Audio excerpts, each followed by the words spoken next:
There are places that live in maps, and then there are places that live in people. Punjab was never just land. It was a way of standing tall, of speaking truth, of living with heart. Through time and turmoil, our spirit never asked for permission to exist. It laughed louder, worked harder, and loved with a force the world could never ignore. From golden fields to foreign streets, from ancient tongues to global voices, that same fire burns, quiet, steady, unbroken.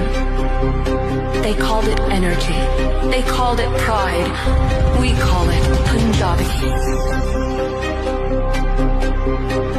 And as a wise man once said,